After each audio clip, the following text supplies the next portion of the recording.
Hey guys, Annapurna base camp trekking സീരീസിന്റെ part 22 video ആണ് ഇത്. കഴിഞ്ഞ വീഡിയോ പറഞ്ഞ പോലെ തന്നെ സിനോയിൽ നിന്ന് ഞാനും അബ്ദു ബ്രോ റെസ്റ്റ് കഴിഞ്ഞിട്ട് നടന്നു തുടങ്ങിയായിരുന്നേ. നല്ല നല്ല കാഴ്ചകളൊക്കെ കണ്ടുപോയി കുറച്ചു ദൂരം എത്തിയപ്പോൾ തന്നെ തളർന്നായിരുന്നേ. ഇതേപോലെ നിശ്ചലമായ കാടുകളിലൂടെ പോയപ്പോൾ കിട്ടിയ സമാധാനം എന്ന് പറഞ്ഞാൽ പറഞ്ഞറിയിക്കാൻ വയ്യാത്തതായിരുന്നേ. അവിടെ നിന്ന് നേരെ നമ്മൾ ഈ സ്റ്റെപ്പൊക്കെ കയറിയിട്ട് നടന്നു തുടങ്ങിയായിരുന്നേ. കുറെ നടക്കാനുള്ളതുകൊണ്ട് നമ്മൾ പതുക്കെ പതുക്കെ നടന്നു പോയപ്പോൾ ഇവരെ കിട്ടിയായിരുന്നേ. അങ്ങനെ ഇവരടുത്ത് നമ്മൾ കുറച്ചു നേരം സംസാരിച്ച് പരിചയപ്പെട്ടിട്ട് അവരെ ഹായി കാണിച്ച് തിരിച്ചു പോയായിരുന്നേ. അങ്ങനെ കുറച്ചു ദൂരം നടന്നപ്പോൾ കാട്ടിലിരുന്ന് ഒരാൾ ഫ്ലൂട്ട് വായിക്കണേ. അങ്ങനെ അതും കേട്ടിട്ടാണ് നമ്മൾ പോയത്.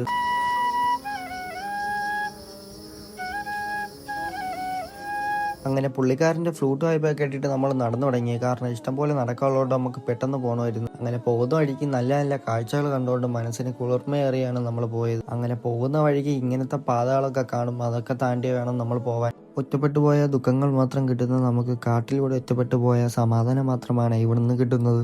അങ്ങനെ നടന്ന് നടന്ന് നമ്മൾ ബാമ്പു എത്തിയായിരുന്നേ. ബാമ്പുന്ന് വീണ്ടും നമ്മൾ നടന്നു തുടങ്ങിയായിരുന്നേ. കുറച്ച് ദൂരം നടന്നതിന് ശേഷം നമ്മൾ റെസ്റ്റ് എടുത്തായിരുന്നേ. അങ്ങനെ റെസ്റ്റ് എടുക്കുന്നതിനിടയ്ക്കായിരുന്നു ഇവരെ കണ്ടത്. ഇത്രയും വെയിറ്റും വെച്ച് ഇവർ ഓരോ മലപ്രദേശങ്ങളിൽ പോകുന്നത് സമ്മതിക്കും. അന്നപൂർണ്ണ കയറുന്നവർ ഇവരെ കണ്ട വഴിയെങ്കിലും മാറിക്കൊടുക്കണേ, കാരണം അവർക്ക് അത്രയും ഉപകാരപ്പെടും. അങ്ങനെ ദോവാനിലെത്തിയതിനു ശേഷം നമ്മൾ ഇവിടെ റെസ്റ്റ് ഒക്കെ എടുത്തിട്ടാണ് പോയത്. അത് കഴിഞ്ഞ് നമ്മൾ ഒരു വാട്ടർഫാൾ എത്തിയപ്പോൾ അവിടെയും കുറച്ച് നേരം ഇരുന്ന് റെസ്റ്റ് ഒക്കെ എടുത്തിട്ട് നമ്മൾ ഹിമാലയ എത്തിയായിരുന്നു. ഹിമാലയയിൽ കിടക്കുമ്പോൾ തന്നെ അവിടെ ബോർഡൊക്കെ എഴുതി വെച്ചിട്ടുണ്ട്. കാരണം എന്ന് വെച്ചാൽ ഇവിടെ മീറ്റും കാര്യങ്ങളൊന്നും കൊണ്ടുവരാൻ പാടില്ല.